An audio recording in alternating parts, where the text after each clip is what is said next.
Good morning বন্ধুরা, শুভ সকাল সবাইকে। সবাই কেমন আছো? আশা করছি যে যেখানে আছো খুব ভালো আছো, সুস্থ আছো। আমার নতুন একটি ব্লগে তোমাদের সবাইকে স্বাগত। আজ হচ্ছে বন্ধুরা সোমবার, আর এই যে সকাল সকাল ঘুম থেকে উঠে পড়েছি। সকাল সকাল বলতে এই তাও তোমার 7টার বেশি হয়ে গেছে আর কি। তো উঠেই চলে এসেছি একদম সোজা রান্নাঘরে তো টুকিটাকি কাজকর্ম থাকে, সেগুলো করে নিয়ে ব্রাশ করতে দাঁড়িয়ে পড়েছি। তো ব্রাশ করে নিই, তারপরে বাসন আছে সেগুলো মেজে একবারে স্নান করে উঠব। তো বাইরে পড়ছে বৃষ্টি টিপটিপ করে, সকাল থেকে ভোর থেকেই বৃষ্টি শুরু হয়েছে, কিন্তু খুব জোরে হচ্ছিল, এখন আবার একটু আস্তে হচ্ছে আর কি। তো বন্ধুরা আমি তো একবারে স্নান করে চলে এসেছি, আর এটা তো আমার আগাগোড়ার অভ্যাস আর কি। শীত গরম বর্ষা বেশিরভাগ টাইমেই কিন্তু আমি সকালবেলাতেই স্নান করে নিই।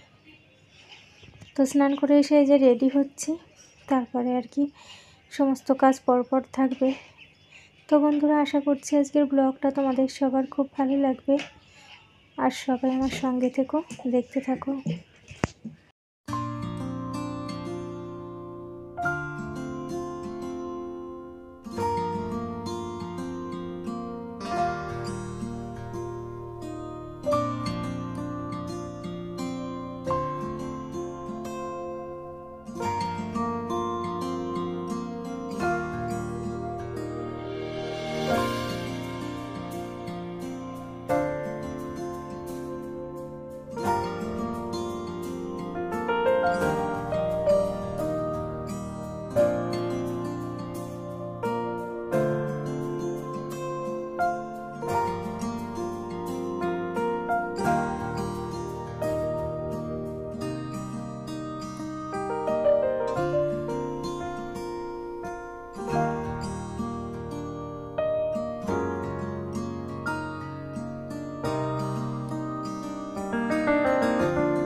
রেডি হয়ে চলে এসেছি, এই যে বসিয়ে দিয়েছি গরম জল। ছেলেকে 1 গ্লাস উষ্ণ গরম জল দেব, তারপরে ওকে দুধ হরলিক্স বিস্কুট দেব, আর আমি খাবো চা বিস্কুট একটু মুড়ি। তাই ভাবছি সকালে যে এতটাই খারাপ অভ্যাস আমার, বদ অভ্যাসই বলতে পারো, যে আমার কোনো মতেই খাবার বানানো হয় না। 2-4টে রুটি করলেও মন্দ হয় না, সেটা চায়ের সাথে খাই বা কোনো কিছু ভাজাভুজি বা তরি তরকারি, কোনো অসুবিধে নেই। কিন্তু সেটাও দেখো আমি করে উঠতে পারি না, কখনোই ইচ্ছে করে না, না মুড়ি আছে খেয়ে নেব, বিস্কুট আছে, এরকম একটা চিন্তাভাবনা। তো যাই হোক, মুড়ি দিয়ে আমি আগের দিনের চিচিঙ্গা ভাজা দিয়ে মেখেছি, সাথে 2টো বিস্কুট নিয়েছি, বাবানকে হরলিক্স বিস্কুট দিয়েছি। আর এই দেখো আমাদের টুবলু সকালবেলা থেকে উঠে বসে আছে এখানে, দেখেছো কিভাবে দেখছে। তারপরে বন্ধুরা বাবান যেহেতু স্কুলে যাবে, তাই আমি রান্না বসিয়ে দিয়েছিলাম, ভাত হয়ে গেছে, আর এখানে হচ্ছে ডাটা দিয়ে মুসুর ডাল।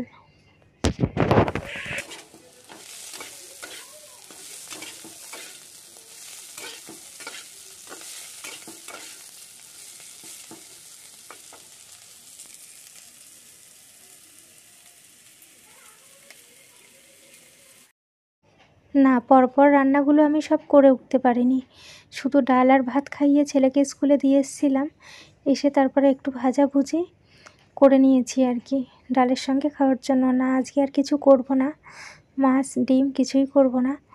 তো আজকে আমি এই যে উচ্ছে আলু ভাজা করেছি, কাঁকরোল ভাজা করেছি, আর একটা নিরামিষ তরকারি করেছি পাঁচমিশালি, ডাটা আলু, তারপর তোমাদের কাঁকরোল, কাঁঠালের দানা কাঁঠালের বিচি আর কি, সমস্ত কিছু দিয়ে সবজি দিয়ে আর কি একটা তরকারি বসিয়ে দিয়ে এসেছি ও ঘরে। তো বললাম যে ছেলেকে স্কুলে দিয়ে এসেই আর কি সবজিগুলো কেটে নিয়েছিলাম, কেটে নিয়ে আর কি একটু দেরি হয়ে গেল রান্না করতে। নানান পদের সবজি ছিল, তো সবজি দেখবে ঘ্যাট করতে গেলে একটু সময় লাগে সবজি কাটতে, তাই আর কি রান্না বান্না করতেও আজকে অনেক দেরি হচ্ছে। ওখানে তরকারিটা বসিয়ে দিয়ে চলে এসেছি, ওখানে মুছে নিলাম।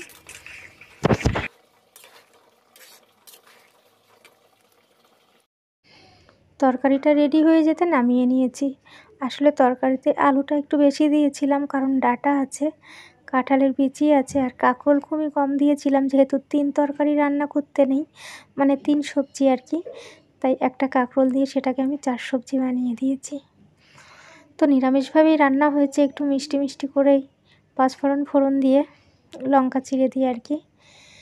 তো এত হালকা পাতলা খাবার খেয়েও আমার এই প্রেগনেন্সিতে প্রচুর গ্যাসের সমস্যা, যার জন্য আমার একটা দিনও আমার শরীর ভালো থাকে না। যদি মনে করি সকালের দিকে গ্যাসটা একটু কম হচ্ছে, তাহলে বিকেলের দিকে প্রচুর পরিমাণে গ্যাস, মানে সারাক্ষণ যেন শরীরের মধ্যে একটা হাইসাই ব্যাপার আর কি, অস্বস্তিকর। আর সেটাই আজকে হচ্ছে, সকাল থেকে প্রচণ্ড পরিমাণে শরীর খারাপ লাগছে আমার।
আসলে সেইভাবে যে রিচ খাবার খাই সব সময়, সেটাও কিন্তু নয়। সকালে তো তোমরা দেখলে 2টো বিস্কুট, মুড়ি আর একটু চিচিঙ্গা ভাজা দিয়ে মুড়ি খেয়েছি, 2টো বিস্কুট সাথে চা। তো যাই হোক, তারপরে আমি খেয়েছিলাম ওই যে ডাল ভাত হয়েছিল, সেখান থেকে কয়েক গাল মাত্র ভাত খেয়েছিলাম। সেটা খাওয়ার পরে এত পরিমাণে গ্যাস হয়েছে, আমি কি বলবো। তো এখানে আমি মিনিদের ভাত দিয়ে যাচ্ছি, দুধ ভাত মাখিয়ে একবারে রান্নাঘরের কাজ সেরে ওদের ভাতটা দিয়ে এসেছি। দেখতে পেলে ওরা ঘুমাচ্ছিল, তো ওরা ঘুম থেকে উঠলে খেয়ে নেবে আর কি। আর এই ঘরে চলে এসেছি, ওই যে বললাম প্রচুর পরিমাণে শরীর খারাপ লাগছে, মানে গ্যাসে আর কি, পেটটা মনে হয় ফেঁপে আছে, এমন একটা ব্যাপার। তো এখন তো আর খাওয়া দাওয়া করবো না আর কি, যখন খিদে লাগবে, মনে করব এখন একটু ইচ্ছে করছে খেতে, তখনই খাবো, নাহলে অস্বস্তি বা শ্বাসকষ্ট আরও বেড়ে যাবে। মানে অতিরিক্ত গ্যাস হয়ে গেলে মনে হয় যেন নিঃশ্বাস নিতে কষ্ট হয়, তাই বললাম আর কি। এখানে আমার নাইটিটার গলাটা একটু খুলে গেছিলো, তো আমি ভাবলাম নাইটিটা একটু সেলাই করে নিই। আর বৃষ্টি তো হচ্ছে বন্ধুরা, কিন্তু গরম কিন্তু যায়নি, একটা ভ্যাপসানি গরম। তো একদমই ভালো লাগছে না, কাজকর্ম করেছি তো কাপড়টাও মনে হচ্ছে যেন ভিজে ভিজে লাগছে। তারপরে একটা গরম, ও ঘরে রান্নাবান্না করে এলাম, তো ভাবছি নাইটিটা সেলাই করি, সেলাই করে আর কি টিভিটাও চালিয়ে নিয়েছি, টিভি দেখতে দেখতে আর কি। তারপরে আর কি চেঞ্জ করে নেব, কাপড় টাপড়গুলো ধুয়ে আবার মেলে দেবো। তো বন্ধুরা, আশা করছি আজকের ব্লগটা তোমাদের সবার খুব ভালো লাগবে, আর ভালো লাগলে অবশ্যই একটা লাইক করবে। আর আমার চ্যানেলে নতুন হয়ে থাকলে চ্যানেলটাকে সাবস্ক্রাইব করে আমার পাশে থেকো। আর তোমরা সবাইও অনেক ভালো থেকো, সুস্থ থেকো, আর সব সময় সাবধানে থেকো, আমার সাথে থেকো।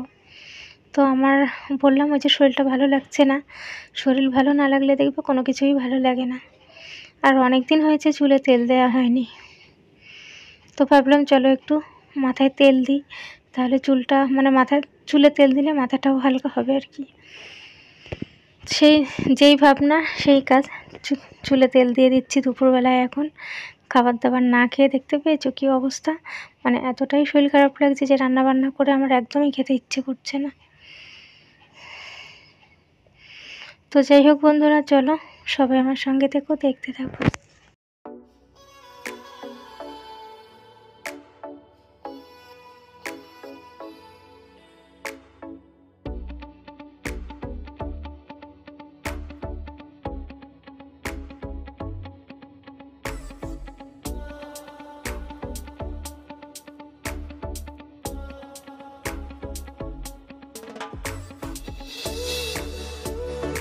ঘড়িতে 3টে মতো বেজে গেছে, আর আমি এই যে কাপড়টা ধুয়ে নিয়ে এসে মেলে দিয়েছি। না, খাওয়া দাওয়া এখনও করিনি, ছেলেকে নিয়ে আসতে যাব। ছেলেকে নিয়ে বাড়ি ফিরে গেছি, 4:15 বাজে। তো এখন ভাবছি দুটো খাবো, ছেলেকেও খেতে দেবো আর কি। তো এই যে ভাত বেড়ে নেব। দুপুরের রান্নাবান্নাগুলো এই যে ভাত, ডাল, নিরামিষ তরকারি, আর এখানে আছে কাঁকরোল, উচ্ছে আলু ভাজা, গোল গোল করে আলু ভাজা। তরকারিটা দুটো জায়গায় নামিয়েছি, কারণ একটা জায়গায় ধরতো না আর কি, তাই। তো এই যে খেতে বসে পড়েছি আর কি। দুপুরের খাওয়াটা এই যে বিকেলে হচ্ছে। শরীরটা এতটাই খারাপ ছিল যে দুপুরের খাওয়াটা বিকেলে খেতে হচ্ছে। খেতে খেতেই আজকের ব্লগটা শেষ করব, কারণ খাওয়া দাওয়ার পরপরই আবার ছেলেকে নিয়ে বেরোতে হবে। ছেলে যাবে 5টা থেকে পড়তে। তো চলো ব্লগটা এই পর্যন্ত রাখছি। টাটা সবাইকে, আসছি আগামীকাল আবারও।